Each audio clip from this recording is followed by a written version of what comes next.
Let's get started. It's 10:15. You see Paul Ward, he's saying I might be in the wrong place. Oh.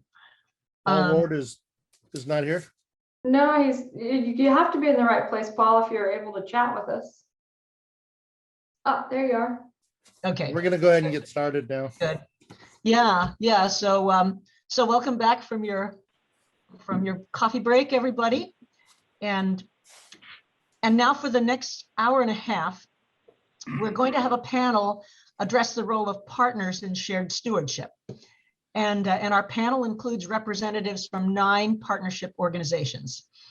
So I'm pleased to introduce Lloyd McGee, the Forest Program Manager for the Nature Conservancy, Jen Watkins, Assistant Division Manager for Planning, Science, and Monitoring for Washington State DNR, Bob Boogert, Chelan County Commissioner, Melody Krimus, Executive Director of the Upper Columbia Salmon Recovery Board, Paul Ward, the Director of Intergovernmental Affairs for the Columbia River Intertribal Fish Commission, Matt Comiskey, Washington State Manager for the American Forest Resources Council, Brian Vrablik, Forester with American Forest Management, Andy Perlyberg, Extension Forester with Washington State University, and Phil Rigdon, Superintendent of the Yakama Nation Natural Resources Council.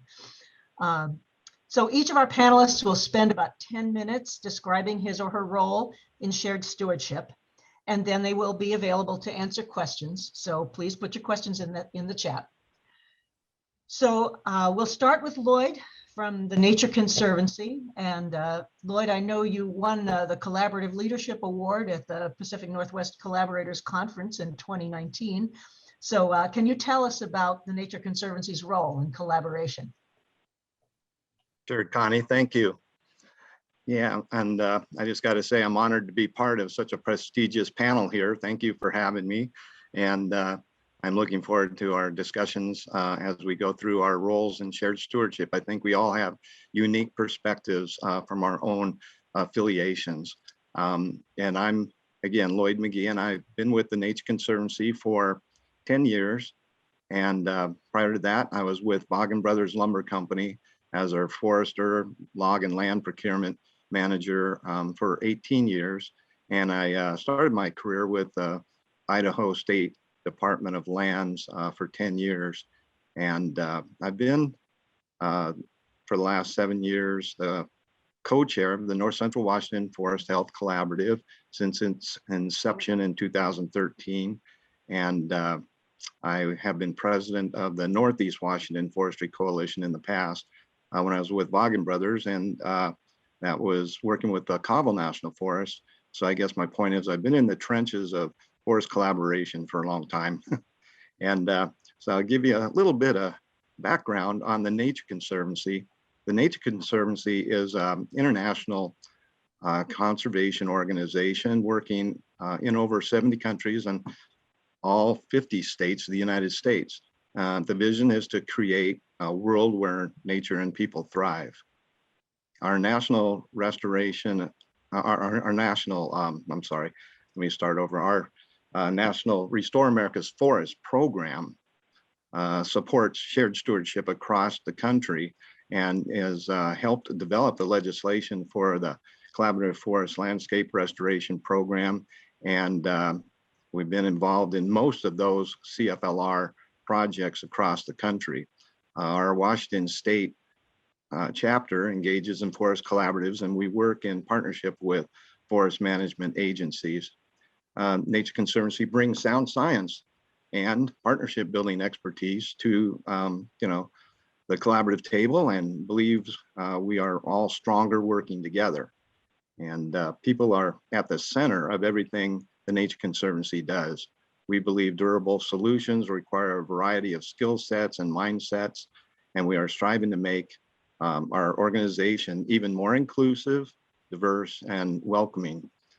And we also, as TNC, believe that active management and engaged communities are required to bring our ecosystems and our relationships with them back into balance.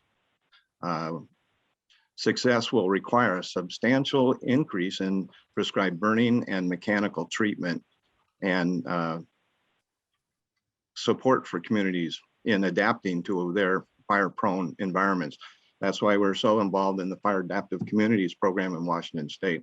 We help develop and support sound ecological restoration treatments and believe that socioeconomic success for communities and indigenous people must also be achieved. What we're finding is that the cross-boundary shared stewardship is the most efficient way to bridge the resource capacity gap to increase pace and scale of forest restoration. Personnel and funding are in short supply compared to the scale we need to be working at. So creative solutions are needed to fill these capacity gaps and may take more utilization of our private sector in filling these agency gaps, such as private contracting and the use of consultants. By using all the tools in the toolbox, we are able to work adaptively, finding long-term restorative solutions. A few of these tools in the toolbox I'm talking about would be Good Neighbor Authority, the Tribal Forest Protection Act, 638 contracting, NEPA contracting, private funding, such as the A to Z concept, in which the winning bidder actually pays for the planning and implementation of a project, can be reimbursed through the sale of their forest products, and the use of forest resiliency bonds. And there's other innovative tools, and that's just a handful of them right there.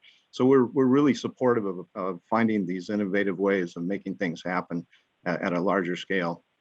With our collaborative partners, we're still testing shared stewardship approaches on projects such as the Chelan pilot project and the Upper Wenatchee pilot project that we've been talking about at this conference. Another large landscape scale cross boundaries project is called the Menashash-Tainum project in Clay Ellum. And that project includes restoration on Department of Natural Resources land, Washington Department of Fish and Wildlife land, the Nature Conservancy ownership, and Okanagan-Wenatchee National Forest, and Yakima tribal ceded lands on over 90,000 acres of planting area. Nature Conservancy worked in partnership with Region 6 Forest Service to research and develop the Oregon-Washington Restoration Needs Assessment. I think some of you probably heard of that, in which it was determined 2.7 million acres in Eastern Washington on all forest land ownerships are departed from historic range and need some type of forest restoration.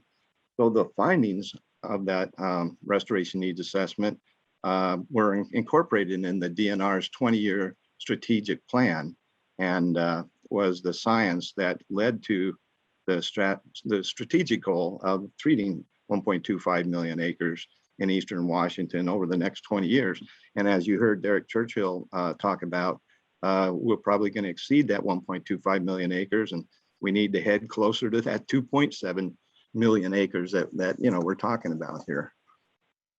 And yesterday I also mentioned about our challenge with the lack of sawmills in Central Washington, and I can say a little bit more about that, in which we do know that we have the Yakima Forest Products, which is a tribal mill, and they get a lot of their their raw logs off of their own land, the tribal lands, but they also could use another 20-30 million board feet annually off of federal state lands, if all can go well that way for them. And we want to support the Yakima Forest Products.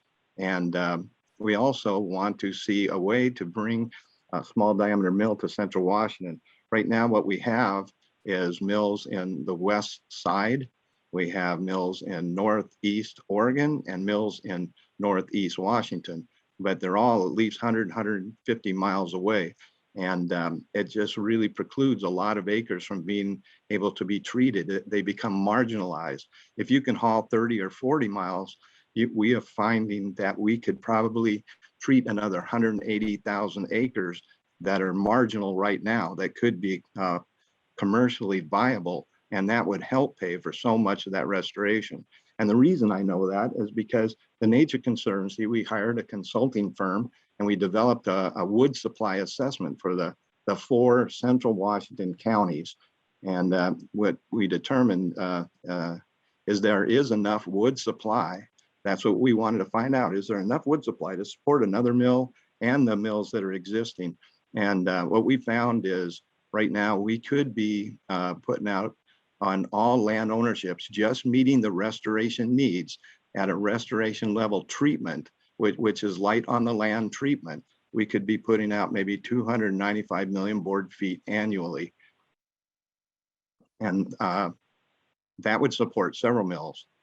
And, you know, the small diameter would remain in a small diameter mill in central Washington. And so it can be viable. So we got to maintain a predictable, sustainable flow of these logs if we're going to get any investor interested in bringing them to central Washington. That's why we're, you know, one of the reasons we're moving towards, you know, as increasing pace and scale as much as we can, you know, to show that predictability, you know, in the marketplace, as well as getting all these lands fuel reduced and get, you know, in restoration mode to a point where we can just maintain these lands. That's the goal, is to no longer be restoring, but to be maintaining the lands once they're restored and keep them in, you know, the more characteristic wildfires and you know, in their natural state as much as possible. So the point is that the forest restoration needs are great, and sharing in the stewardship of these lands across boundaries and finding the most efficient and effective processes and tools to achieve at this scale is a goal that will take all the landowners and stakeholders working together. So Nature Conservancy is a leader in the science of climate change research that shows climate change will be providing us with more unique research, you know, and more unique challenges in the future. We will need to not only look at the historical conditions, but identify the desired future conditions. You know, that'll have to look at warmer, drier situations, and active management is what we'll need to achieve. We will all need to be more innovative than ever before to overcome these global challenges. So with that, I see Connie's on. Hi, and I'll give it back to you, Connie. Thank you. Thank you very much for that update. And so next we'll have Jen Watkins, Assistant Division Manager for Planning, Science, and Monitoring for the State DNR. Thank you for being here, Jen. Yeah, thank you, Connie. And thank you, Lloyd. I guess in an era of shared stewardship, I'm going to be echoing and building a lot of what Lloyd shared there. But we were asked to share a bit about our perspective and our unique role in shared stewardship. And you guys at this meeting have already heard quite a bit from my agency, the Department of Natural Resources, on our agency perspectives and our work on shared stewardship. You heard yesterday from George Geisler and Chuck Hersey from both the broad scale of how we take this on statewide to the project scale in a place like Upper Wenatchee, a priority landscape for our agency. You also just heard from Derek Churchill on some of how we apply the capacity and the tools and the science that we've got to shared stewardship in the work we do.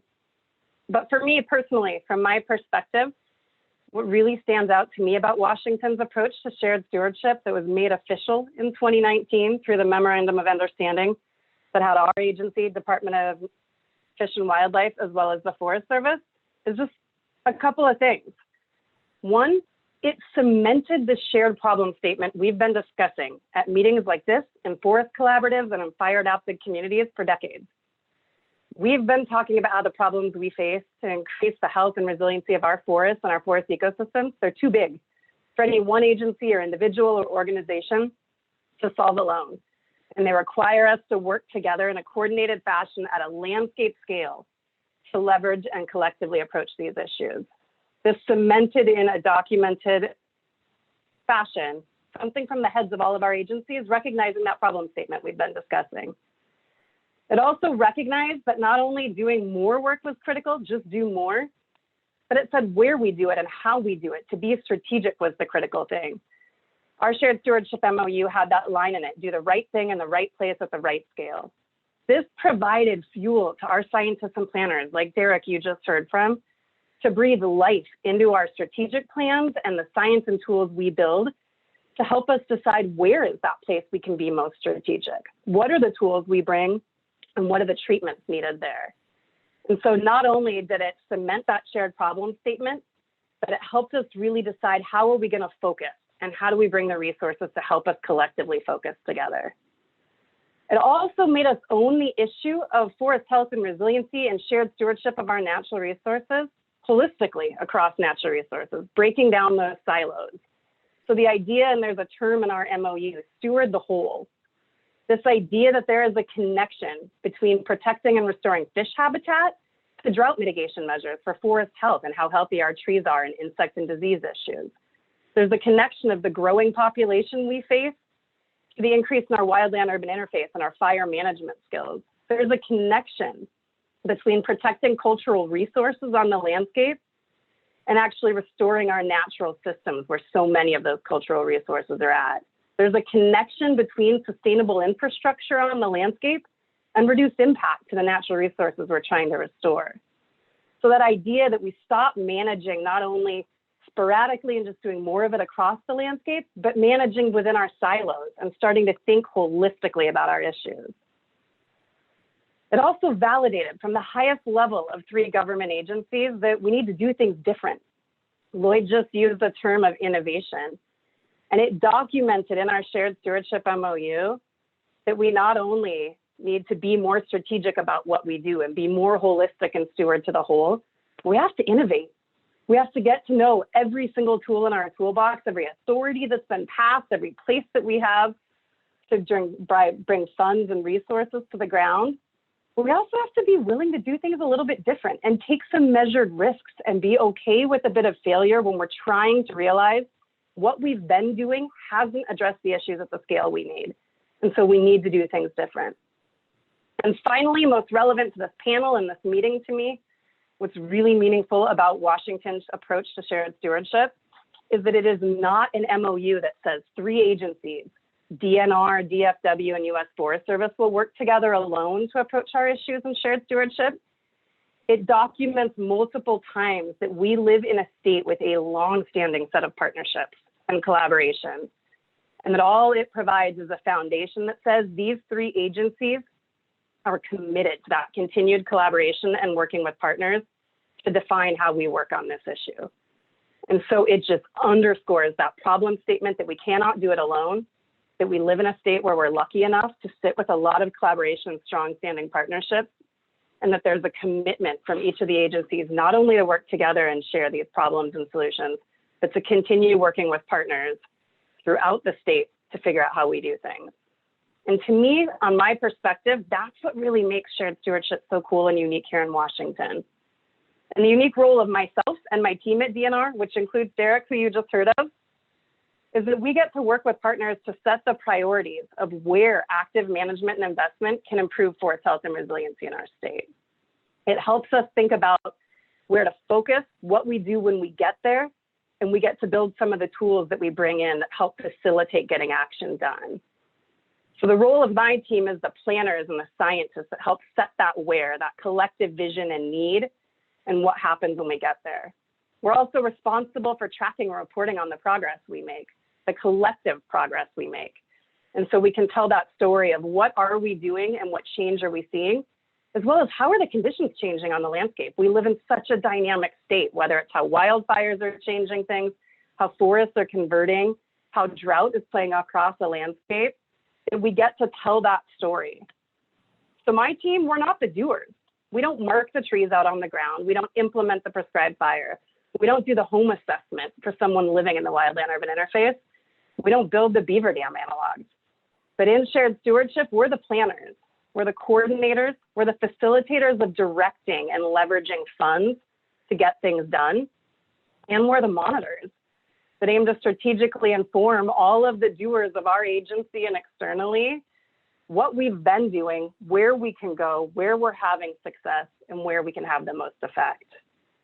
We like to think of ourselves as the dot connectors. Internally at DNR, we've got a lot of programs, whether it's state trustland, our natural areas program, our landowner assistance, working across all different land ownerships.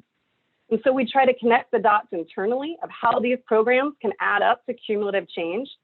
And then hopefully you see people on my team engaging in forest collaboratives and fire adapted communities, trying to connect the dots externally about how we can add up to change. We try to be the storytellers So letting the data and the science tell us what's happening now and how that's changing over time. And what is it we're doing in shared stewardship that's really changing the conditions out there? And if we're doing our job right, and please hold us accountable to this, we're also the listeners. Our agency has a mandate to be the state's lead on forest health issues through our elected Commissioner of Public Lands. And we have a lot of scientific capacity and a lot of expertise on forest issues at DNR. But we alone don't set the priorities, and we shouldn't, of where shared stewardship happens. And we alone can't solve the problems. And so ideally, we're also listening to our partners that help bring us the priorities of not only what we're doing now, but where we go next and how we leverage each other to make change. This may take the place with my panel members like Phil or Melody, calling us to tell us where there's a critical watershed or fisheries priority, where we can really drive down and invest resources, both in how we manage our forests and how we manage our watersheds to make change. It may take the place of Lloyd calling me to tell me where the Nature Conservancy is seeing big risk with forest conversion, or where we may invest to help set up forests they own today to be on a trajectory into the future that can go into public ownership or otherwise in a healthier state. It may be Andy Perleyberg calling me to let me know where a private landowner is interested in forest health treatments. And if we invest, we could catalyze interest across that neighborhood or county and see big change. It could also be Matt or Brian on this panel calling to let us know where there's unique opportunities where we could benefit forest health, but really foster innovation in economic approaches or economic growth. Speaking also to supply, like Lloyd did, of where we could generate supply to mills and see actual economic growth. So in that spirit of listening, I'm excited to listen to the rest of my panel and their perspectives on shared stewardship. And I'll just leave you with this. To me, shared stewardship is something we've been doing in Washington for a long time. And it's up to us at this meeting and those who actually work together on the ground to make it more than just a term that sounds good for working together, but to be an actual change in practice, not only individually, but within our organization, that allows us to start working together at the scale of the issue and in a fashion that starts letting us leverage each other for real change that makes an impact on the ground. Thank you for having me here today, and I'm really looking forward to the rest of the panel. Thank you very much, Jen. Thank you. Our next panel member is Commissioner Bob Boogert, and Bob will give us the Chelan County perspective. Thank you, Bob. Well, yeah, thank you for having me. And this is just great dialogue that I've heard so far. Jen, I really do appreciate what you have said and what Lloyd has laid out as the foundation for this dialogue here. It's really great to really dive deeply into this whole notion of shared stewardship. So Chelan County is, I think we're in a unique situation here that we are highly engaged with the whole work with all our partners here to further the notion of increased pace and scale within the greater area here, the east slope of the Cascades. We have a strong natural resource department, which really gives us quite a bit of capacity to be able to carry this out.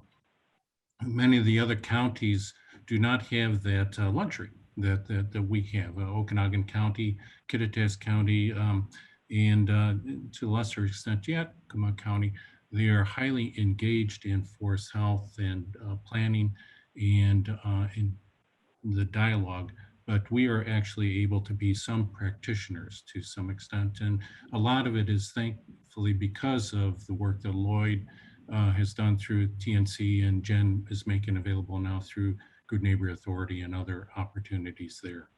You know, Chelan County is over 80% public land. I mentioned that yesterday. And so that really drives a lot of our decision-making processes and our level of engagement.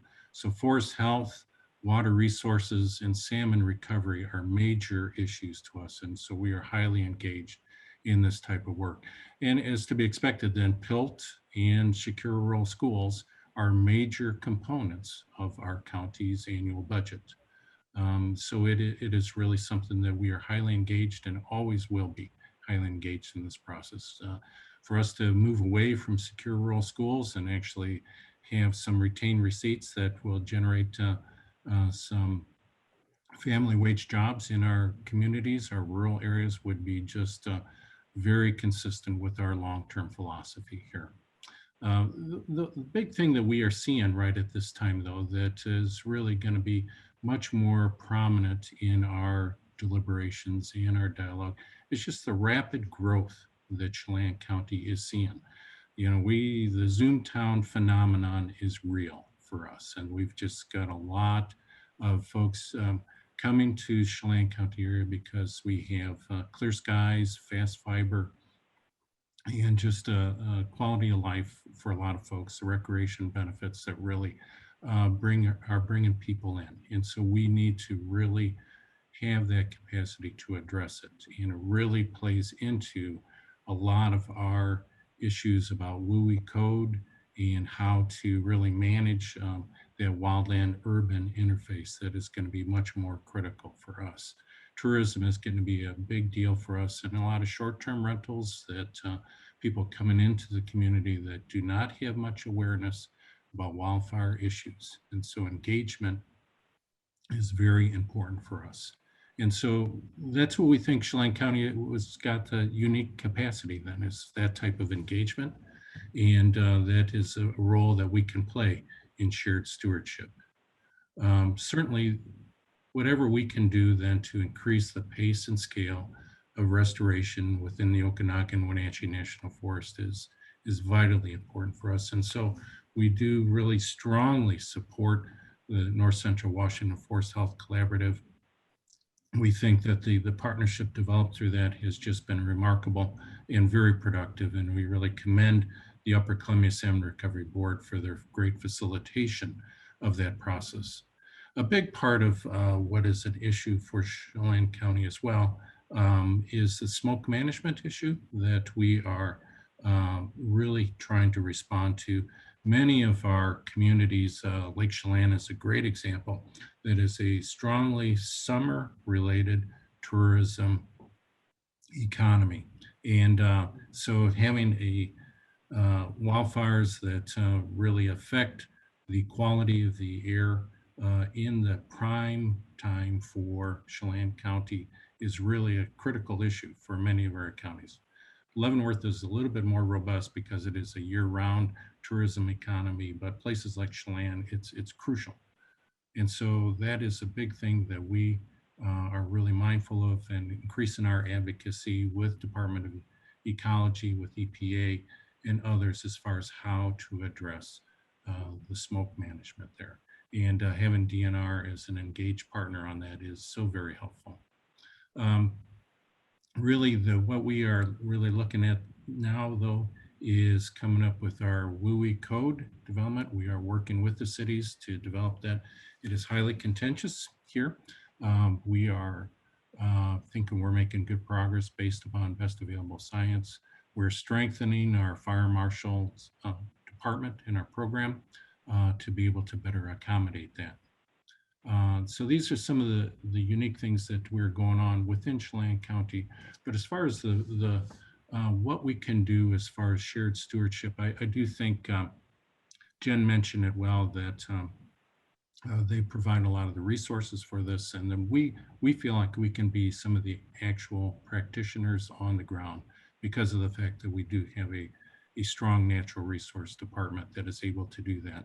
So we do have contracts, and I do want to thank Chuck Hersey for his great work as far as some of the contracts through DNR with the Good Neighbor Authority. We're actually figuring out how to make that happen.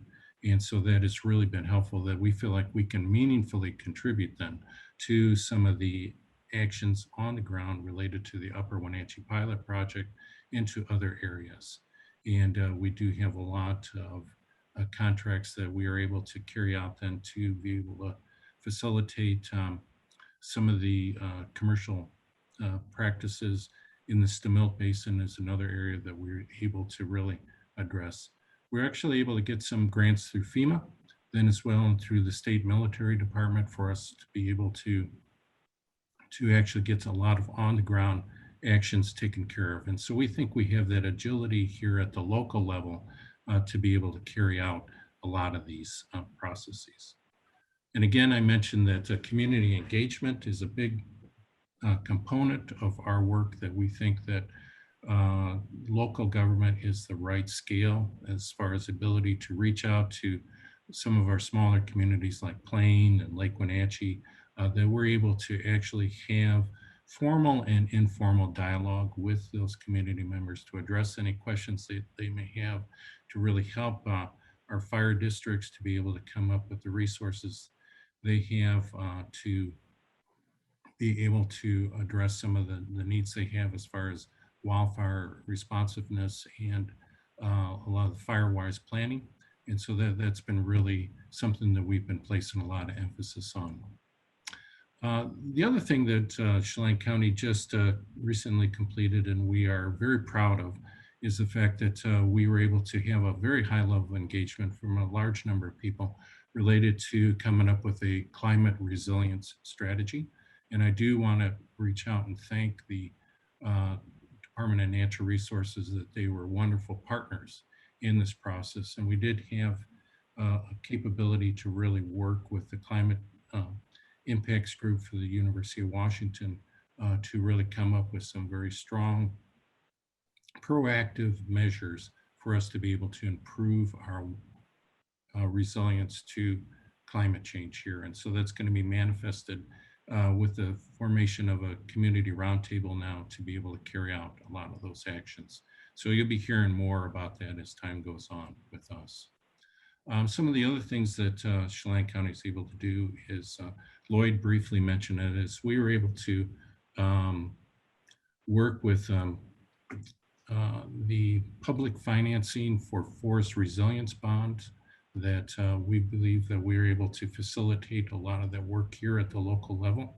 And actually we do have a presentation at the Forest Health Collaborative meeting just this afternoon related to Blue Forest and some of the work that's going on underway related to that. And so I think it's a unique opportunity that we can help facilitate as far as figuring out the financing capability for bringing in a small diameter mill within the Chelan County area. And that's truly our hope.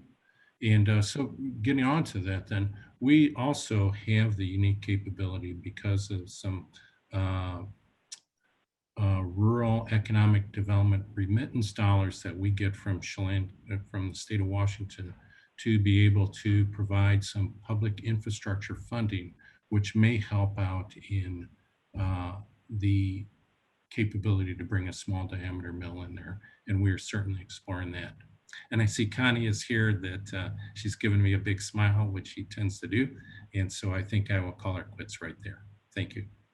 Thank you very much, Bob. It's exciting to hear all the things Chelan County is doing.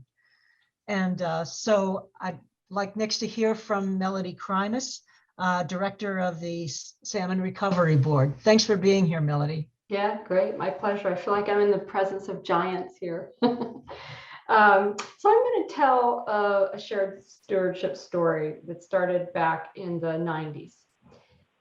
When the spring Chinook and steelhead and bull trout were listed on the Endangered Species Act back in the 90s, NOAA Fisheries did what it was obligated to do, which was step in and start trying to, protect those species, and shut down some irrigation water rights up in the Methow, and things exploded, right? And some very forward-thinking people said, and then Chelan County Commissioner Esther Stephanie was one of them, said, wait a minute, there's got to be a better way we can do this, right? Rather than having the federal government regulate us. And so over a period of time, what's become fondly known as the Washington Way of Salmon Recovery was created. And the deal was that, there were these 7 regional orgs, we're one of them, were formed by statute, and they were to have counties and tribes on their boards. And as long as they were, moving towards recovery of these listed salmonids, then the federal government would give us a buy, right? A pass. They wouldn't step in and intervene and regulate. So it was very genius, actually, and it's very unique. It's very unusual to have this kind of process for dealing with federally listed species. So our board was formed with a county commissioner from each Douglas, Chelan, and Okanagan counties, and then a representative from both the Yakima Nation and the Colville Confederated Tribes. And there were lawsuits among those organizations when our board was formed. So it was a very contentious start. But what they did is they started, looking for, and this is what I think of as shared stewardship, that intersection of interest, right? Where is the common ground, however small, right? Where that body could start focusing on ways to get both ecological needs met as well as the socioeconomic interests of the landowners and land managers. And so we've created this very much shared stewardship collaborative process for salmon recovery. It's done on all the salmon recovery projects are done on a completely voluntary basis, right? There's no regulation. We have in the last 20 years, not we, but the project sponsors that work in the region have put like over 500 projects in the streams and on people's property on a completely voluntary basis. I mean, we've generated an entire restoration economy. There's like $300 million in economic activity generated from this activity. We have angling is still allowed, right? There's a, I don't know, multi-million-dollar angling, recreational angling here in the region. So it's just such a great example of shared stewardship. And then that's why we were asked back in 2012 if our board would facilitate the North Central Washington Forest Health Collaborative using that same collaborative approach. And so that's what we did. Our board, it was a no-brainer because of the connection between forest health and salmon recovery in the region. So our board agreed to do that and commit staff time to that. And we use that same approach, right? It's a very different arena, very different topics, right? Salmon and forest health, but it's the same approach, right? We get everyone to the table to start with, right? You've heard that saying probably, if you're not at the table, then you're on the menu. And so we made sure we got everybody at the table, right? And then that allows relationships to start being built. And I know this sounds like soft stuff, right? You have technical or science backgrounds, or we focus a lot on that, but relationships are the key to shared stewardship, right? I don't care how much data you have. If you can't pick up the phone and call somebody or sit at a table and speak candidly about what's not working, you don't have a chance, right? It's so key. And then I just think, when I think about our board and how it's been so successful and what needs to happen or what could work in the forest health arena, I think of the tenacity, right? Our recovery plan for our salmon in this region is a 50-year recovery plan, 50 years, right? That's more than anybody's career, right? It wouldn't even span, it spans more than a career. I mean, it just takes some tenacity, and there's going to be setbacks. And we've seen that with the North Central Forest Health Collaborative, right? We're learning as we're going. And it's a young collaborative. It's 7 years old.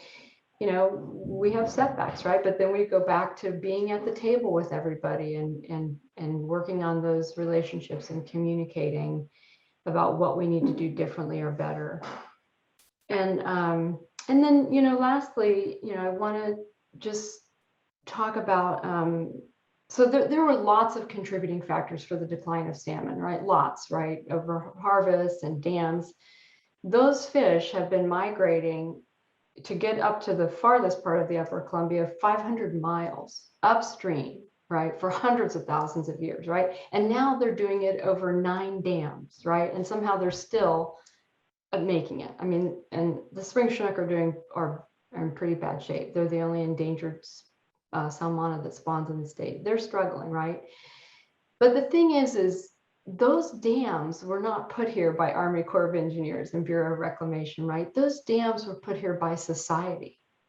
And it's the same with forest health, right? There's lots of contributing factors to the condition of our forest, right? 100 years of fire suppression and selective harvest, all kinds of stuff, right? But the Forest Service didn't implement those things, right? Society did. And I think it's really important to remember that, right? That the Forest Service didn't get into this position alone. And it is not going to get out of this position alone either. It will take all of us, right? Doing those things, right? Sitting at the table together, finding the intersection where we have common ground and common interests, where we can leverage resources and build on the strengths of partners to get us out of this position. And it's not going to be quick. I wouldn't say that 50-year recovery plan for salmon recovery.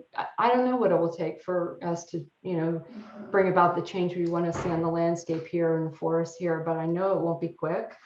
And I know, there's going to be lots of fits and starts and retooling how we do things. And, I think we just have to be in it for the long haul. And luckily we've got partners that are willing to do that, right? To be tenacious and to stick with it and to stay at the table. And, and remember that, this isn't anybody's fault, right? These are societal decisions and I guess, right, societal progress, I guess, right? We all benefit from the cheapest electricity in the country because of this dam. So anyway, so that's kind of the sort of the story I just wanted to tell about the Upper Columbia Salmon Recovery Board. I think it's a very successful example of shared stewardship. And I think applying those same things to the North Central Washington Forest Health Collaborative have been very successful too. So that's it for me. And I didn't even have to get Connie on to. Thank you so much, Melody. I love that concept of the tenacity that's required. So our next panel member is Paul Ward. Paul's the Director of Intergovernmental Affairs for the Columbia River Intertribal Fish Commission. Thanks so much for being here, Paul. Hi, good morning. Thank you for having me. Thank you for this invitation to speak. I'm not a technical person. I'm a liberal arts background, but I started in fisheries in '97 working for Yakima Nation. And as Melody just related, that was when there were listings of ESA listings salmonids in the Columbia Basin. And we began formulating the Upper Columbia Salmon Recovery Board. Bob's predecessor at the time at Chelan County was Esther Stefanou. She was from the East Coast, from New York, and she brought a different perspective to things. And that perspective, one of them was, if somebody believes they're a stakeholder, they are a stakeholder. And this really kind of drills down to the social filter that overlays the work we do. Prior to the Upper Columbia listings, there had been a listing of sockeye on the Snake River. And NOAA Fisheries had done a fine technical job of developing a recovery plan. But when they took it out to the region, it fell flat on its face. Nobody accepted it. And I think what the realization was across the region was you have to have that social filter in place, as well as the technical underpinnings to do this kind of work. And so with the Upper Columbia Salmon Recovery Board, in a collaborative fashion, what they call the Washington Way, came out of Gary Locke's administration as governor. There's a Joint Natural Resource Committee and efforts underway in 98, 99 to pass statutes to support salmon recovery. But in creating this collaborative, we work in a collaborative fashion, and we reached out to the stakeholders of the basin. And this board, we eventually developed a recovery plan, and we did a lot of work within the basin, within the Upper Columbia, to garner broad-based support from the people that live there, the people that work there, from the local governments. And I think that's really been key to the plan being adopted by NOAA, and the continued care and feeding of it. And as Melody referenced, we've brought in millions of dollars and have done a tremendous amount of work in the basin. Recognizing we have over a century of salmon habitat degradation, it's going to take 50 years or a century to undo that damage and to provide this freshwater habitat needed for these fish. So we're limping along in the recovery of these fish, but it's a long time frame we have to be aware of. You're probably wondering why I'm talking about fish when this is a forestry discussion, but I think it's they're parallel, or they're corollary, they're even integrated. The Yakima Nation, where I came from before Intertribe, every one of the watersheds we're working to restore fish come off the U.S. National Forest System lands, except for the Klickitat, which originates on the Yakima Indian Reservation. And so it's imperative that we can sit down with not only the U.S. Forest Service, but also our other partners in these basins, the counties, local interest groups, private property owners, stakeholders, the whole laundry list. Again, if somebody believes they're a stakeholder, they are a stakeholder. But we need to work, closely with the Forest Service in developing the path forward, and that's where the North Central Washington Forest Health Collaborative sprung from. Really, it was kind of launched off of the Upper Columbia Salmon Recovery Board, where we had developed over quite a few years the capacity, kind of the culture for sitting down and collaborating. And in developing this Forest Health Collaborative, we hoped, to create the forum where the Forest Service and the stakeholders, and Melody can give you the number of how many stakeholders there are. I think maybe up to 25 stakeholders that traditionally and regularly weigh in on the forest health discussion, where we could come together and start having these discussions to move forward on the increasing the pace and scale of forest health recovery. I guess why I didn't start with, I should have started with, I work for the Columbia River Intertribal Fish Commission. It's made up of the 4 lower Columbia River treaty tribes. And each of these tribes have language in their treaties. That's Article 3, is the reserved right to fish in common with the citizens of the territory. That language in the treaty has been heavily litigated over many decades, but it brought us to a place by the late 1970s and going into the 80s where we had a role in the management of these fisheries, originally in the harvest, but then that has become larger, and it's also into the management of the fisheries, as well as now into the recovery of those fisheries. And Yakima Nation and the 4 treaty tribes collectively, we strongly believe that even though it's a federal court opinion says we have this co-management role, it really is about our activities, our actions on the landscape to manage the fisheries that makes us a co-manager. And over the years, we've developed capacity in terms of staff, technical capacity. In the late 1990s, we started becoming more engaged in some of the social discussions. In 1997, we were suing Chelan County over actions they wanted to do in management of the Wenatchee River. Now, fast forward 23, 24 years, and we're working closely together with the Wenatchee, with the management of the Wenatchee River with Chelan County. We're here in a partnership type fashion to try to find the solutions. My experience has been that collaborations formulate and function when you have something that everybody has to pay attention to. ESA is the federal law that, over all these decades has not been changed. And we are all need to be responsive to it in so many different ways. Flooding issues in the Chehalis Basin, we can't ignore that. Everybody has to recognize there's going to be flooding, and we have to come together to find a solution. Drought issues, Yakima Basin Integrated Plan recognized with climate change that you're going to have water management issues for in-stream flows and out-of-stream uses. And people came together around that. And here with the forest health, we all recognize that the forest health needs to be recognized and addressed. We couldn't ignore it. And irrespective of where you come from and your values in the forest, we need to find a solution to address the forest health issues, the stand conditions, the stocking. For the treaty tribes, we have interest in all of the resources of the forest.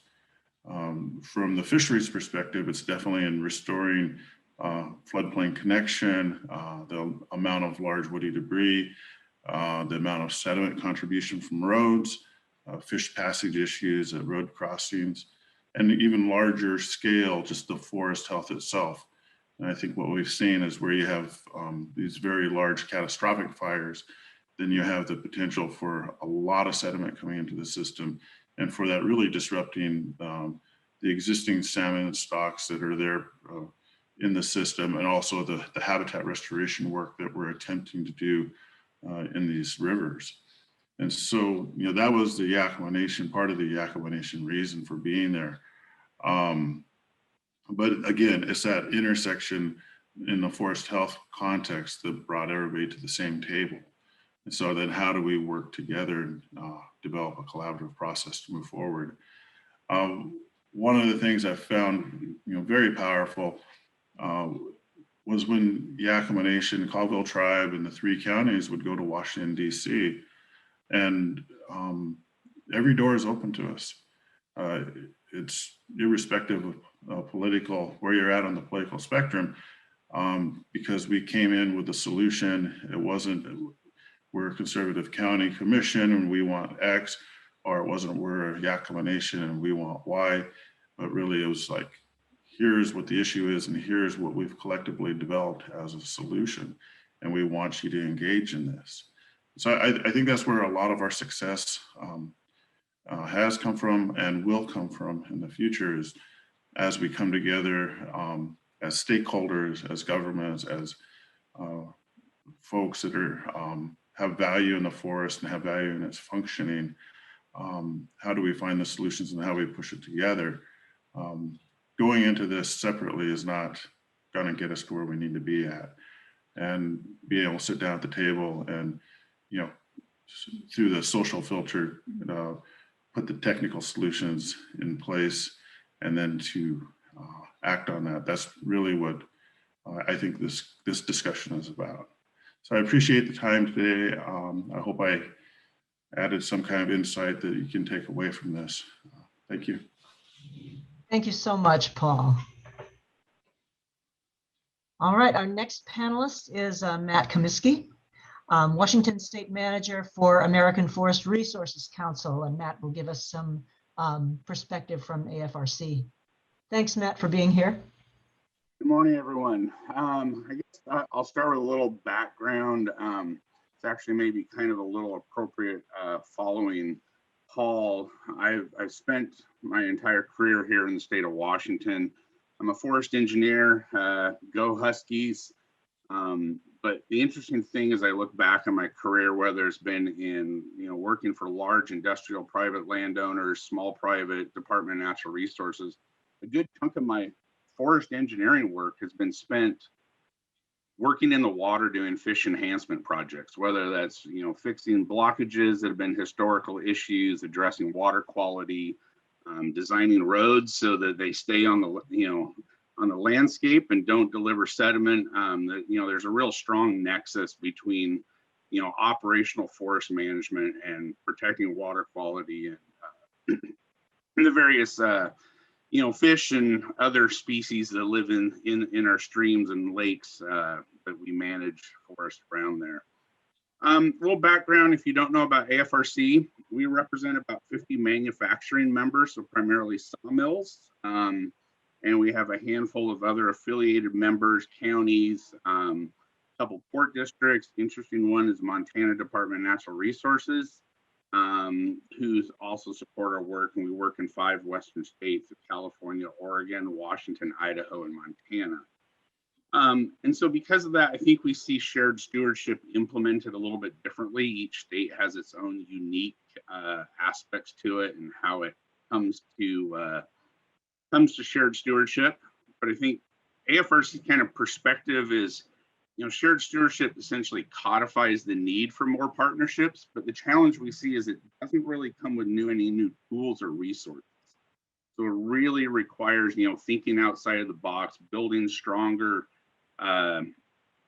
partnerships, broader partnerships throughout the state. And I think one of the reasons why I think it works so well here in Washington is not only some of the issues that Jen mentioned and Melody mentioned, but, I also look back to the forestry side of things and the Timber, Fish, and Wildlife Agreement of the late 1980s.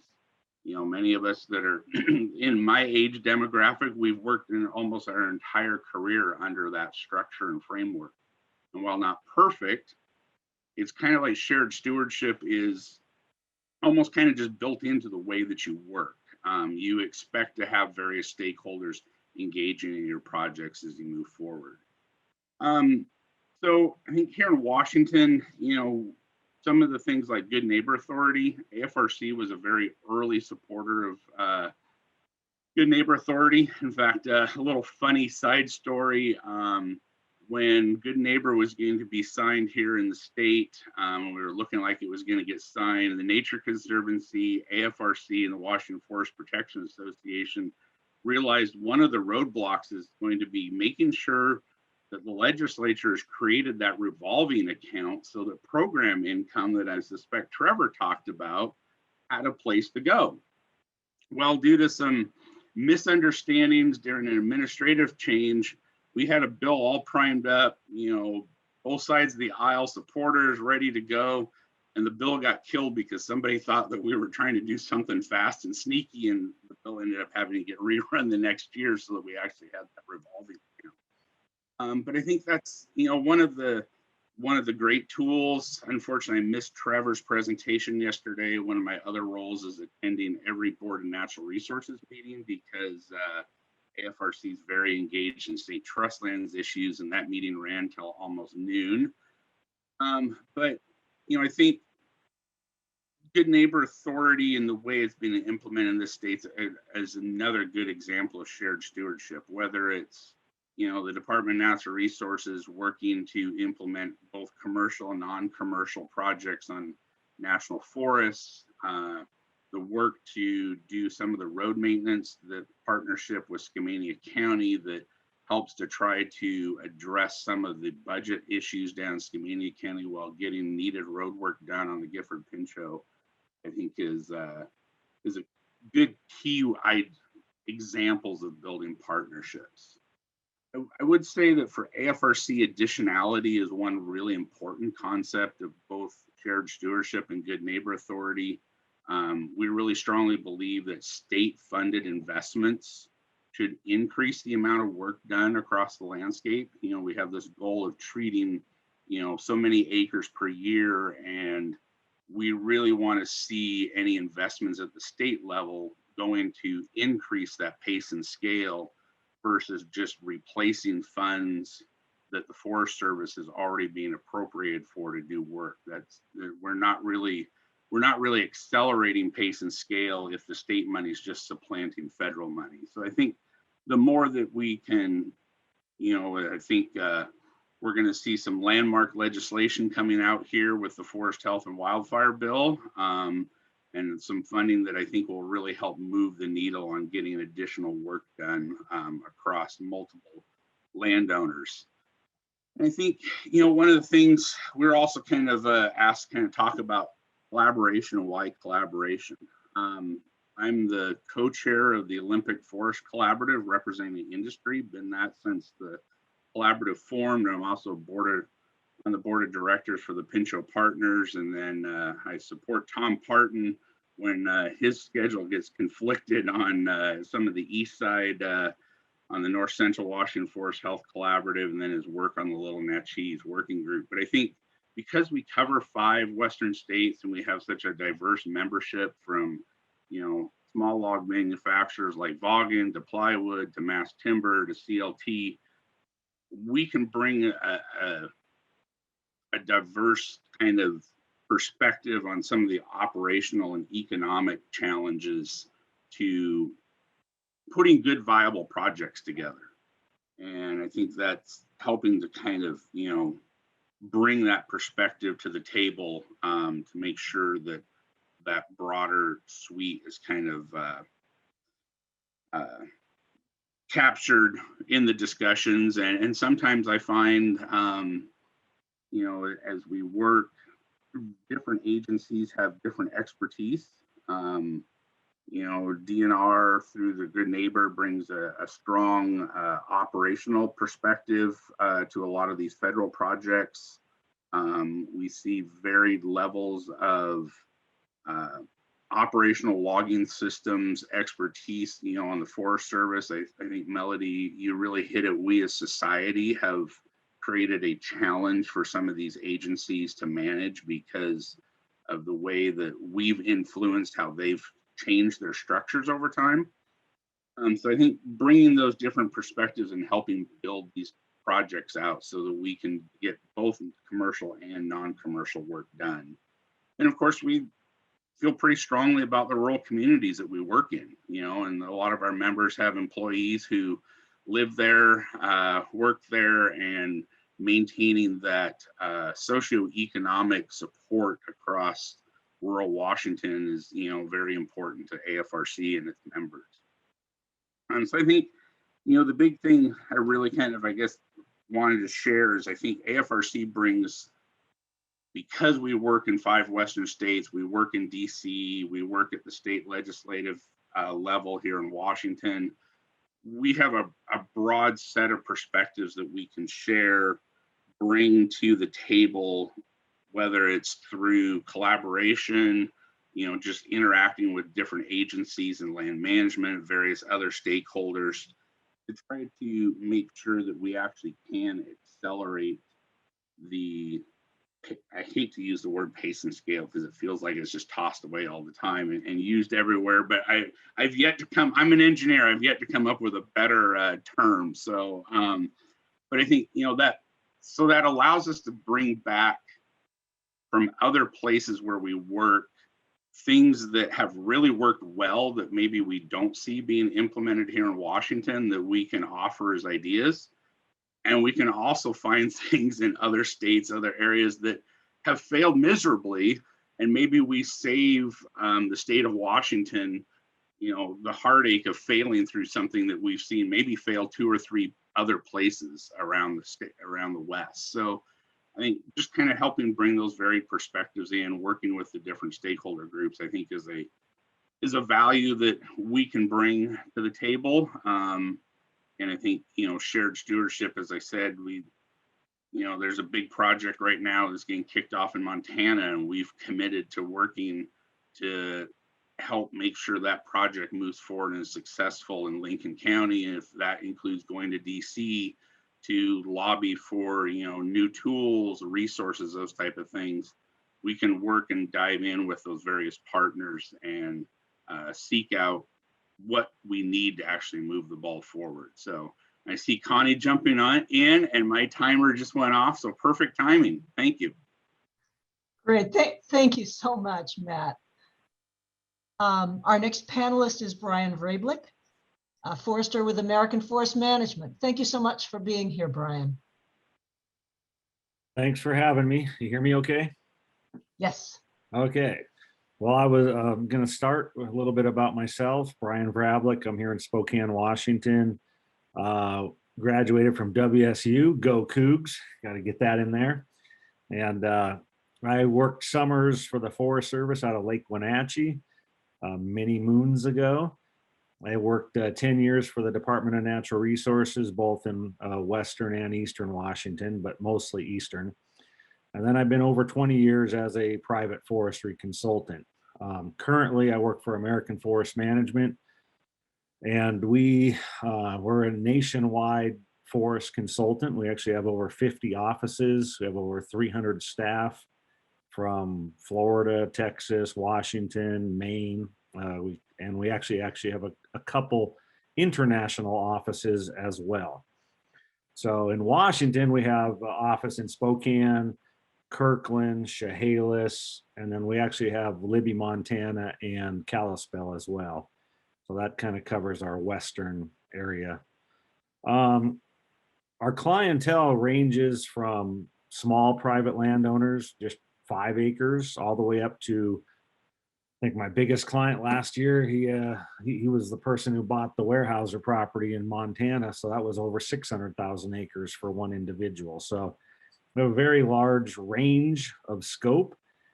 And as far as clientele, in addition to private land, we have contracts that we're doing work with the tribes, with cities, with counties. We work for nature conservancy type organizations, land trusts. So we do work for all types of people. I mean, when I'm at a social event and people ask what I do, and of course I tell them a forester. Oh, that's great. What do you do? I'm like, I work for anyone who will pay me, because that's really what it comes down to. Because I work for all types and all sizes.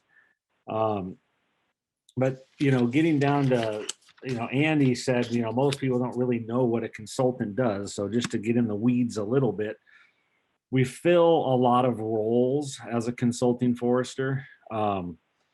We are involved in education. A lot of times it's one-on-one. In other words, that landowner, whether they own 5 acres or they're a billionaire who owns several 100,000 acres, they don't know about forestry. They don't know about wildlife. They don't know about hydrology and geology. And so me, as a consulting forester, I get to be an educator and help that landowner make better decisions. Whether that's, like I said, one-on-one, or whether it's assisting WSU at a forest stewardship class. But we're also technical experts, not only with forestry, wildlife, wildfire. We get asked questions about law, taxes, accounting, financial advice. We get asked questions about soils, hydrology, engineering, logistics, operations, and lastly, we get to be psychologists and counselors. So we kind of fill all these roles as a consulting forester. As far as American Forest Management, what makes us unique, obviously, is our size, because we do have a lot of staff in a lot of geographic areas. So we're able to handle a lot of diversity, not only in project size, but in scope. We bring expertise to the table, whether that's, tree planting all the way to very complex data analysis and GIS and cruising. And then our ability to adapt. The government, I've worked for the government many times, but they're a little slow to turn the Titanic. And as a private organization, we can adapt very quickly. We can add staff, we can shift staff, and we can help get work done. I mean, that's really what it comes down to for us, because every year when December 31st hits and January 1st starts over, the clock is at 0, and so is the bank account. And so we have to start over to be profitable and to help our clients achieve their goals. Getting to just a little bit of the history on stewardship. I started it with stewardship back in the 90s when there was what's called the Forest Stewardship Program. The Forest Service gave money to the states to give to private landowners to accomplish generally small projects.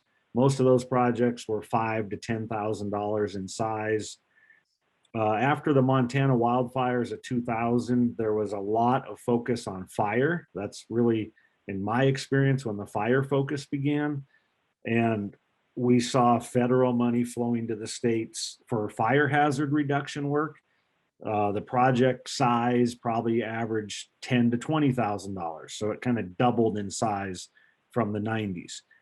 And now with the DNR's emphasis on forest health and a little more programmatic, cross boundary, we're seeing the project size of the work we're doing increasing probably from $25,000 to $150,000.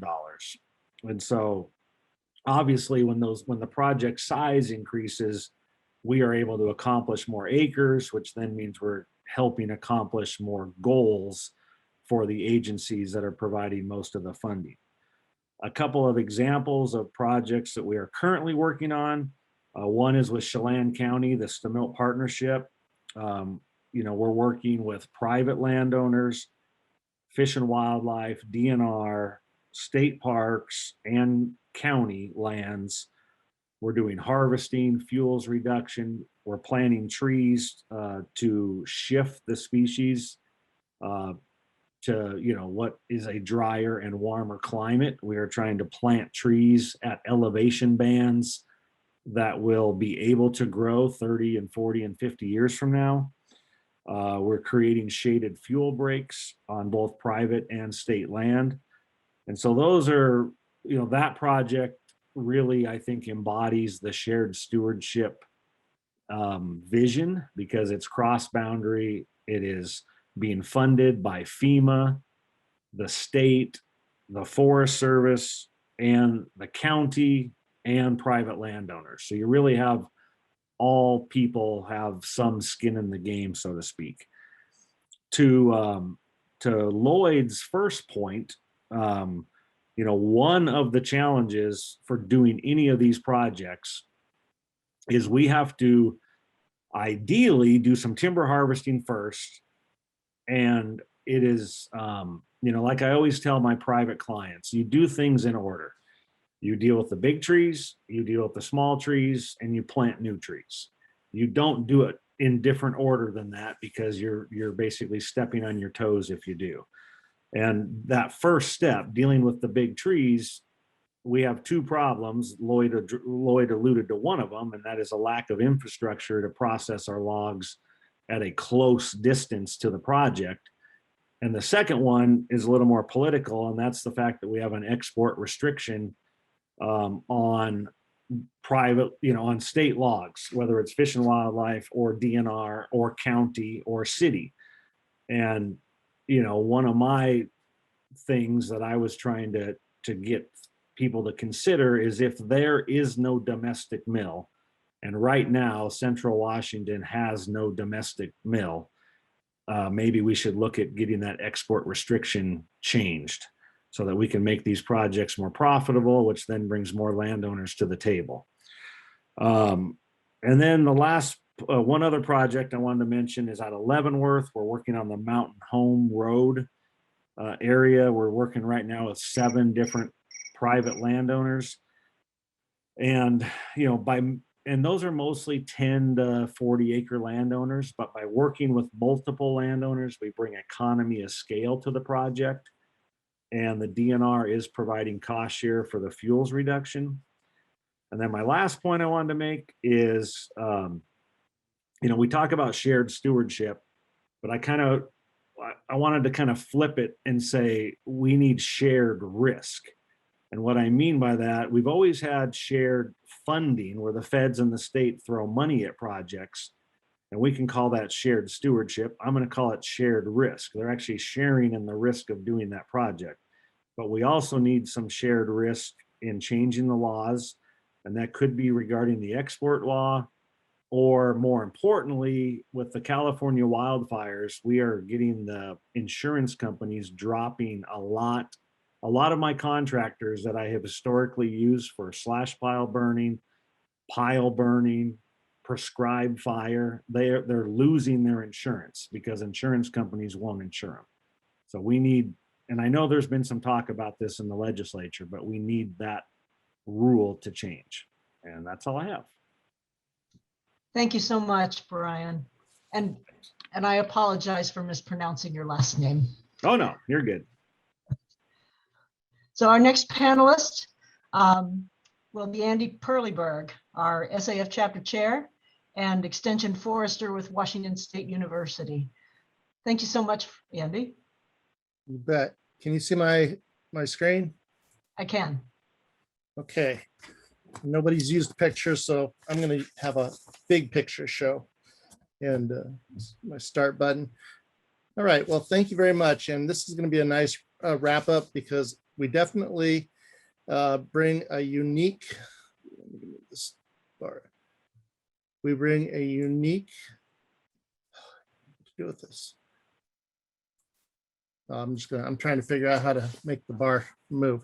A unique service, a unique role to forest management and shared stewardship.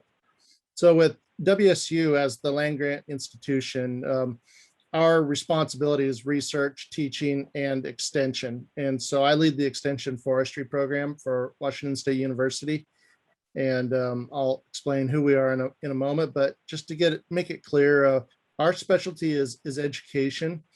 We occasionally find ourselves as technical advisors, both to landowners and to natural resource practitioners, but primarily we are educators. And so if you see me out in the woods tromping around in the dirt, I'm probably going to be accused of having fun because the university pays us to provide organized educational opportunities to meet the needs of Washington's citizens. And that information that we provide is unbiased, it's research-based, it's peer-reviewed, and really what the power of extension to me is that it builds a relationship. So it's not something that I expect where a client will come and I never see them again. I'm expecting it to develop over time. I also wanted to point out that we're not the only land grant institution in the state. Northwest Indian College is a tribal land grant institution as well. So how we do it is described on the screen right there with all sorts of different ways of conveying our educational programs. Here's who we are.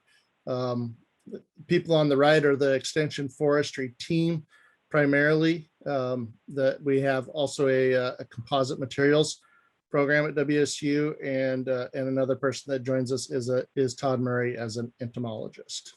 So we have both forest management and also forest products. I stole this why from David Smith, probably the same silviculture book that all of you also used at different editions during your college time. But of course, the purpose is that forests will remain permanently productive sources of goods and benefits to the owner and to society. So I mentioned we work largely with private landowners. This is just an out in the woods event held at Copper Notch near Leavenworth with a group from a forest stewardship class. We study all these people. We try to figure out what pushes their buttons, and we try to deliver programs that meets their management objectives and in a way that is acceptable for them. And I'll talk about that in a little bit. So if there was imaginary average types of landowners, which there's not, here would be one of the more recent groupings of these folks. But basically, this is who we're talking about.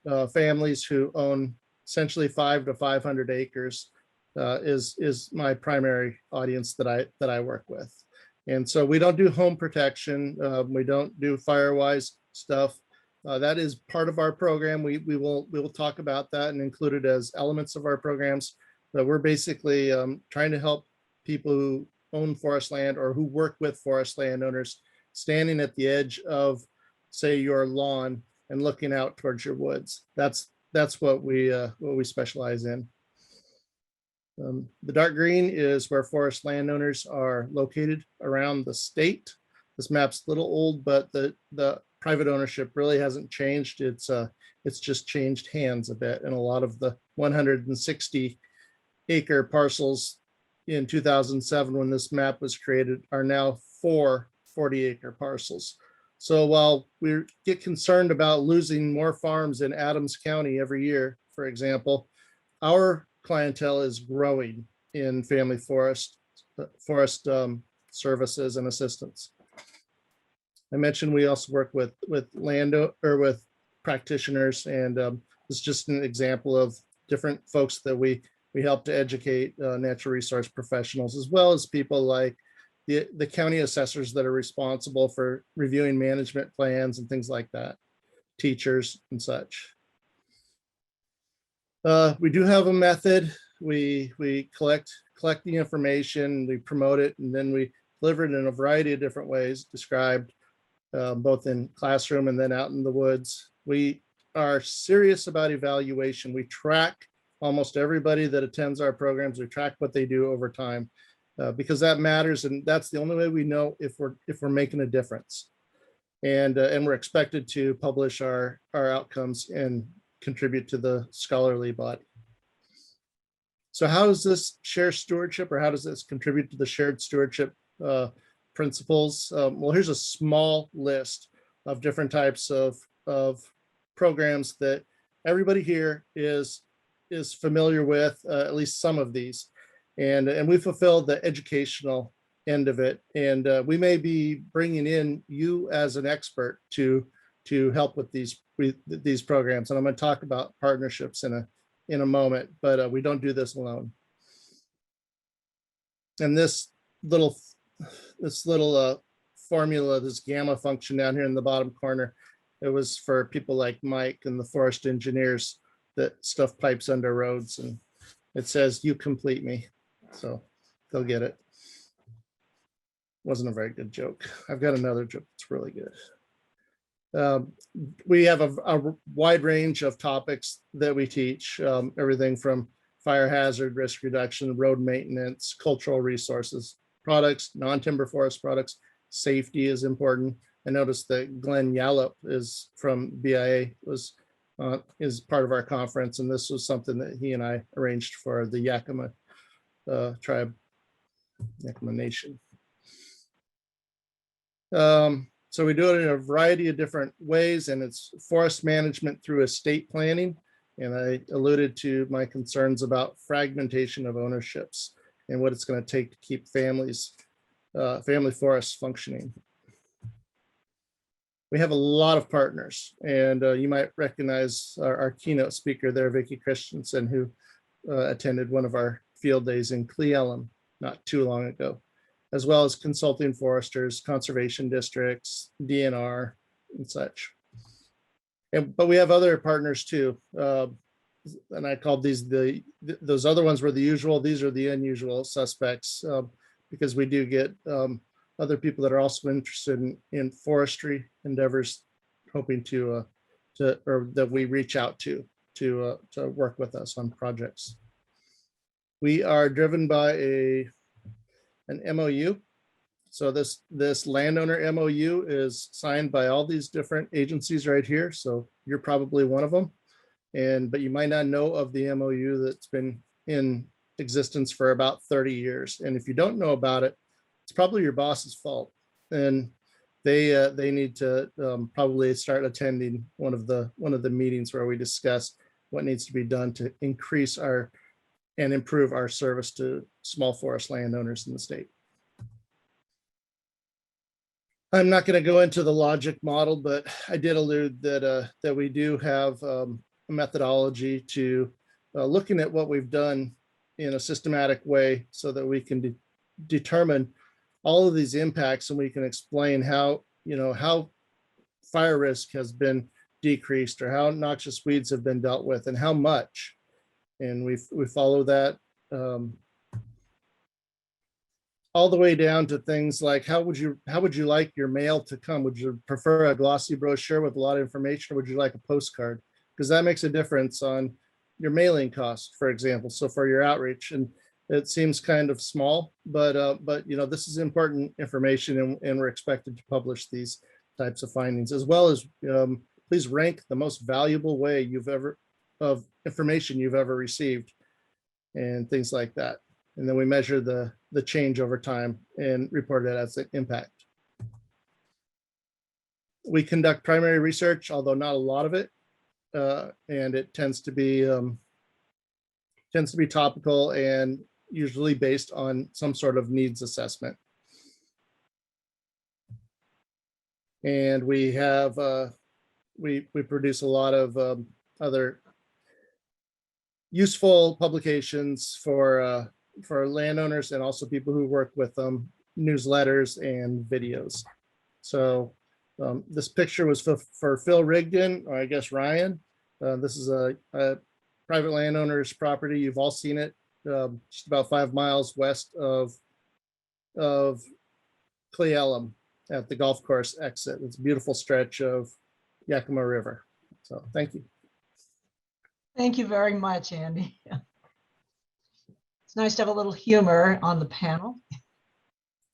Now, our last panelist Is, I believe Phil Rigdon, is Phil here?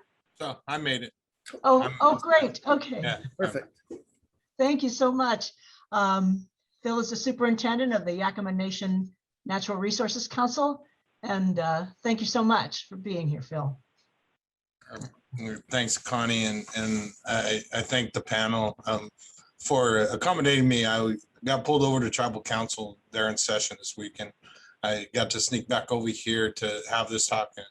And so, first of all, my name is Phil Rigdon. My official title is Superintendent of Department of Natural Resources for the Yakima Nation. We're, if most people know Yakima Nation, we're South Central Washington State, but we have treaty areas that include, nearly 12 million areas that we've seeded, and we can consider enormous larger area that we have treaty rights associated with aquatic and other things, and our ability to go and practice and meet the things in the treaty. I think a lot of, and I wanted to get into a little bit of the vision of the tribe. Back a long time ago, we were in the fish wars, and we're one of the few tribes that actually have adjudicated fishing rights in Puget Sound and the Columbia River. And so we're USV Washington, USV Oregon tribe. And inside of that, one of the things back in the late 1970s, the court cases came back then, and people would talk boat decision and all those kind of things. And the real interesting point was my leadership saw that the fish were disappearing, and that the choices for management were not being driven by for those things. And they said, we can't depend upon the feds or the state and those things on how to do this. And they took a real proactive stage, but they also looked at forestry. They looked at natural resources, and they invested in educating and bringing people in. And you see two people on this panel. Paul is also someone that came through similar channels of our education and our opportunities to come and go back and work for our people. And Paul's doing it with CrickFic, and I do it in this thing. But that vision was to not take a different approach to what fisheries or co-management means. And I think that's a real important thing, that when you talk about shared stewardship, what we're talking about is the approach where we don't just want to go and tell the feds quit doing this or to go do this. We want to take a role, and how do we restore these areas? How do we restore fisheries? How do we maintain forest health in these areas that are very important to us, that provide the habitat for both fish and wildlife, that provide the values, the resources that our people gather, and the places that our legends and stories are from. And I think that's the important concept of what our vision and our role and the place that we can take. And we have a very rich, deep history on the reservation and throughout our territory of our place and who we've been and where we go. And so I think that's an important part of that background that I wanted to start off with and talk about what the Yakima Nation is about. And so, and we've had a long history through different things with that. But one of the really cool things was, probably the last 15, 20 years, and I've been in my role since 2005. And so right before I got into there, the Yakima participated with TNC, WDFW, and a bunch of other folks, and looking at how to acquire land around Oak Creek for wildlife and fish and those kind of things. And TNC was able to purchase these blocks of land and checkerboard, and a bunch of them were transferred into the state and other land holdings. And it was good to see. But the one thing that we were all witnessing was the catastrophic fires that were happening all around us. The forest health was deteriorating. And so we started a discussion, and that's where Taposh used to be called the Titan Forest Collaborative, but it was changed to Taposh because that has a meaning, of pine tree. And that pine tree is the type of habitat that was maintained through the type of eastern forests that were maintained by my ancestors through the use of fire and the role that those things played. And so I think that's an important part the collaborative and the partnerships that you develop. And so that's where we began. But at the same time, we were taking on quite a few important roles into pursuing and developing our fisheries program and doing habitat work and those kind of things. And you know, Paul led us to go up to the North Central Cascade Forest Collaborative to participate to how do we start bringing aquatic projects and getting resource values that to protect those things. And I think that's an important place onto kind of that history. And we also go to the South and within the Gifford Pinchot National Forest. And we have done work with Gifford Pinchot with respect to huckleberry management and those kind of things. And so understanding we want to be a part of the discussion, a part of that. But we also got a deep value that I think is important for all of us in this discussion, to be able to do the restoration activities, to practice forestry, and to reduce the stocking levels and create an economy. You need to have a forest industry. You need to have the forest ecology.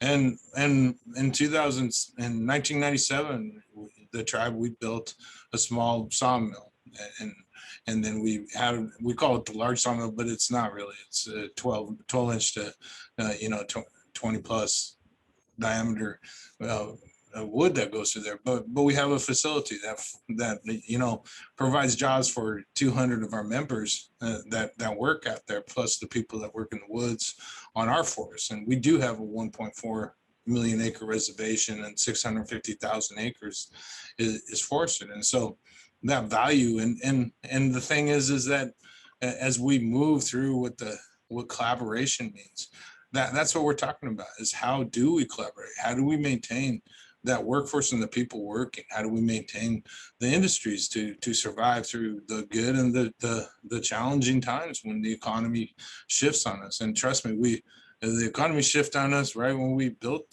those facilities and we kept them alive through the hard work of our people. And we have different values in some things, but most of all we have the same values in one thing. We care about what's happening to the land. We want to come there. We want to see the uplands treated. We want to participate in some capacity. And that's where the future goes. We've been doing this for quite a while, and we've had some what we call the Tribal Forest Protection Act projects that we've already implemented. One was called Dry Timber Cell a few years ago, and we're currently finishing up. I think we finished up some of the implementation, and we just got some final thinning, pre-commercial thinning type of projects to go on the Crollo stewardship contract. But our tribe also has another contract that we're working implementing in that same area. And so we're actively pursuing to how do we build a better relationship to help the Forest Service and help the other state and local agencies, that we're looking at a bigger landscape, an all lands approach like we've had, and how do we do that? And I think there's new tools that are being developed. One of them is the 638 ability of the tribes to 638 some of the Forest Service functions to be able to look at. And Yakama Nation is talking to the Forest Service about that in the Tandem Titan area. And I think that's in a real important area, because what we want to do is reduce the risks of fire throughout those areas, reduce and make a more resilient forest and landscape. But we also see the value that, and really critical to us, is that we also want to restore the fisheries. We want to take some of those trees and restore the floodplain so that they have the values of providing cooler water with the floodplain interacting correctly. And we want to make sure the culverts are fixed, and all these things are part of the packages that we go and incorporate. And the cool part for Yakama Nation, we've been very successful with bringing resources in to help us fund doing fish habitat work and fish restoration work. And we have a very good team of biologists that we just don't go out and do the job. We're actually analyzing it. And is it effective? Are we achieving the goals that we're in? What can we do to improve this? How do we work with our partners in achieving this? And sometimes this is slow. These are slow processes, but the values that are shared are important to us. And that, so what is unique about the tribe?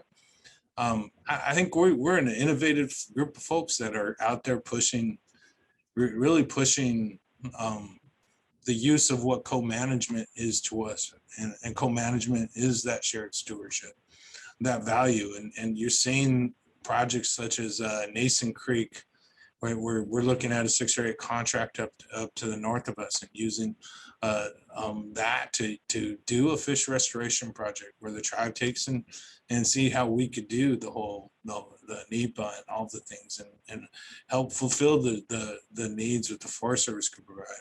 That's exciting to see for us, as we have treaty rights that are associated into these areas. But it's not just the treaty rights, it's the ability to someday hope to see salmon returning to these areas, that and having us catch them down lower in the Columbia River, and our people and that connection of place and the stories that link those things, and how important that is to our culture and to who we are as Yakimans. It's really cool. And so I think those are the values that we have. But I do want to, my background's forestry, and I think forest health is very critical. Because I know Andrew always has his Wazoo stuff up. I'm a go dogs, UW, or something. Just make sure I put that out there. But I think it's really important to recognize the values that we all share. We don't want to. What we saw in 2015, it was scary in the Northwest with the fires. What we saw last year in Oregon, and our brother tribe, the Warm Springs, and what they faced and are facing today to salvage in areas that they've actually treated decently, and so we and areas that so these things are real. Climate is there, and it's going to take us, this group of folks that are talking, what shared stewardship is. But one of the things I think is really important is to put some urgency into some of this conversation, and I do think that sometimes we get so caught up in the planning that we forget that you got to put some sticks, sticks on the ground, some chainsaws going, and some trucks moving, and some trees falling in the creek, and the culverts redone and pulled out, and all of those activities, and how we get to achieve that's important. And so I thank you for it's awesome to be part of this panel, and I really do appreciate this conversation this morning. Thank you. Thank you very much, Phil. I appreciate your making it here, and I think this has been a great panel with all the perspectives of the different partners. Phil, I got a question for you. We have time for a few questions. This question is, can tribes conduct Good Neighbor Authority projects with the Forest Service or the Bureau of Land Management? So in the 2018 Farm Bill, they included Good Neighbor Authority for tribes to conduct that. The one thing that is challenging with that, and we would probably need to partner with the state on this, and that's important that we do anyway. I think DNR and WWF have always been good partners. So, to retain receipts through a stewardship contract, the tribe, they left a little language out on that, and so we can't retain receipts to do good work out there, follow up and things. And so that would be part of a discussion that the tribes are talking to with our legislators right now to help us fix that a little bit. But yes, we can use good neighbor authority. Great, thanks. And then I have another question, either for you, Phil, or for Paul. Do you feel that Indigenous knowledge or technology is being adequately integrated into shared stewardship planning? And how could it be better? Either one of you? Paul wants to answer it, or I can too, but go ahead, Paul. I guess the one thing I would say, and this is reflecting back to my time at Yakima, we definitely use the values that we grew up with as Yakimas, the culture, the religion, all those things that guide us in what are significant. What are the significant things that we need to do? Restoration of Coho above Bonneville Dam, restoring Summer Chinook in the Yakima, Sockeye to the Yakima, the work we're doing for Pacific Lamprey. Pacific Lamprey are at 1%, or we're at 1% of their historic population, and nobody else, had a value for that species. So we're definitely, that's one way that who we are influences what we do. I think the more traditional way people look at TEK is, how does our knowledge of the resource become infused in how we manage it? And I think that's also true. It definitely comes to bear in all of our management plans, how we go about conducting ourselves on the landscape, just because of our values. So I'll add some more, Paul. I think it's important to recognize. Currently, we actually just passed a climate action plan, and that action plan gives a framework with the values of what the tribe is onto what we're doing. And I think that's our approach on off reservation, and I think that's an important thing when we come there, right? And talking to my leaders, there's a role into this, and sometimes it's, the process and NEPA process is and it's not easy to incorporate some things. But when we implement the project, when we see the activities, when we and do these things, our people are tied to it. But where the closest for us is on the Gifford Pinchot with the Huckleberry Restoration and the conversations there. Those are probably the most important culture-wise, where we really dig in and play we want to make sure we're playing a key role to make sure that the berries are being restored, that also are respected and valued, and the management of those is a thing. And so, because they're one of our counted food, Paul talks about the other counted foods, and so yes, but that sometimes it's not in the way that people see it. It's through, Paul, previously Paul, but through the people I work with as we go to our leadership and they remind us, and that's an important part. So I'll just, hopefully that answered your question.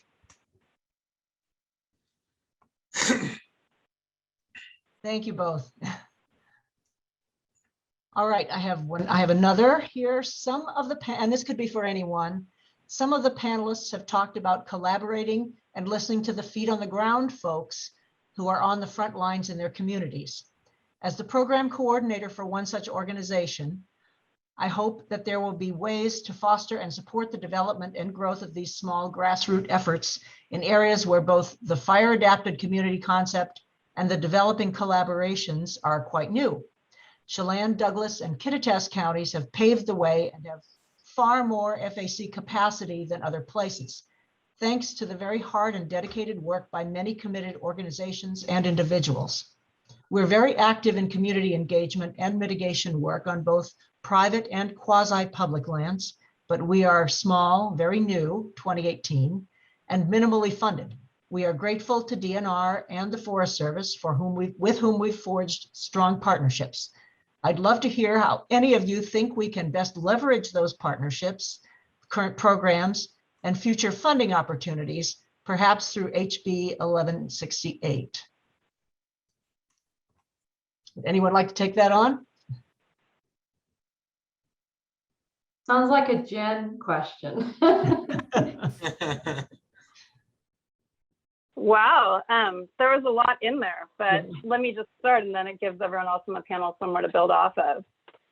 First of all, it closed with House Bill 1168. That's the bill that was mentioned by another panelist that's in front of the legislature now, looking at both investments and really programmatic change in both forest health and wildfire resiliency statewide.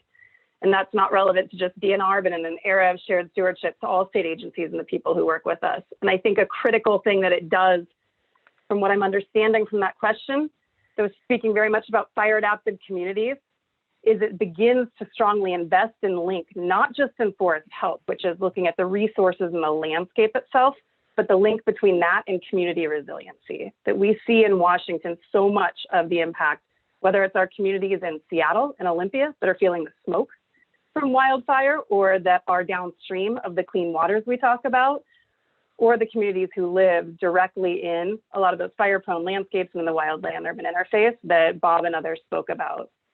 And so that bill not only gives rhetoric, but directly invests and provides strategies to draw those connections between what we do in fire adapted communities and forest collaboratives, those networks that we work in, what we do in our fields of work between community resilience and forest resilience. So I just wanted to draw what that reference to the bill might be. And, you know, I think Melody said something, and this might feel unsatisfying as an answer, but I think it really rang true for me, is when she said it's about relationships. Mm-hmm. When you're that newly forged, forming fire adapted community and you're building relationships, not only with agencies, but people, following up on some of what you heard today, knowing that Chelan Douglas did pave a way, but behind just saying Chelan Douglas fire adapted communities, I can name some of the people who really been the people leaning in. I can think of the people who worked at the county, at DNR, inside those communities that we'll hear from later. I know Ross Frank is coming up, and there was landowners themselves who led the way and paved that collaboration and forged the personal connections and relationships that gave strength to what's happening out there. So I guess that's my advice on how to leverage, is to build those personal relationships within the agencies and some of the different organizations you heard from today to figure out how we can unlock those tools and where the real needs are for you. I think also just voicing, like you did, just asking the question and making sure not just to build the relationship, but to be clear, what are the needs of your community? What are the questions you still have? What are the resources you need to accomplish where you're headed? That's critical for people to hear. So never to be shy about understanding that it is the boots on the ground who actually feel the consequences first, but often know the needs. And making sure when you hear a lot of us speaking for whole organizations, that you're letting us know what those are, and you're not holding back and just keeping those in local conversations. But when you build a relationship, or write or call me after this meeting, that we talk specifically about what those needs are, what you need to make your work real. And And HB 1168 will help that kind of thing happen. It'll give people the resources to meet you where you're at. I'm sorry, Melody. no, I'll talk no, back. I don't want to interrupt. I would just add, don't be afraid to hang on the coattails of some of the more established kids on the block, if you will, right? You know, those that are maybe more established are happy to partner and help, you know, you leverage those resources. So, you know, I know that's something we've certainly done at the North Central Collaborative and like the Chumstick. So we love that kind of partnership. I think others do too. If I could add to that as well, that we were just fortunate to have Commissioner Hillary Franz come over to Wenatchee just this Monday to announce the initiation of the community wildfire neighborhood program here, which is going to be a great opportunity to really engage at a very, very local level in efforts that can be done to do a wildfire assessment in a particular neighborhood, or actually at a homeowner level, and then to provide the type of support and services to be able to allow people to be more proactive in this. The Cascadia Conservation District will be a major player in this, and I think that they will do great work. The three counties where Commissioner Franz has really stressed in this is Chelan County, Okanagan County, and Spokane County. And I think there are, as both Jen and Melody had mentioned, that the Chumstick Coalition would be a great opportunity there. There's a couple other coalitions within Chelan County that would be great to work with. Up on Forest Ridge is a great example there as well. I think there's a lot of movement in this area. And don't forget that it is really strength in numbers. And that's really what we're doing here. That's how the video shows that we were able to bring funding for the Lake Wenatchee Fire Adaptive Community through a large project, shared stewardship project, Chelan pilot project. So don't forget how we can work together to bring funding to each other with shared funding as well as shared stewardship. Great. Thank you very much. Thanks to all of our panel members. So it's a little bit after noon right now, and it's time for us to break for lunch. So if you can grab something to eat in 15 minutes, we then come back and we'll have our virtual lunch tour on the tree farm with Ross and Marianne Frank. We'll get to visit the Red Tail Canyon Farm. So, so thanks to all of you for being here, and hope to see you at lunchtime. Great. Thanks, everyone. Yeah, thank you.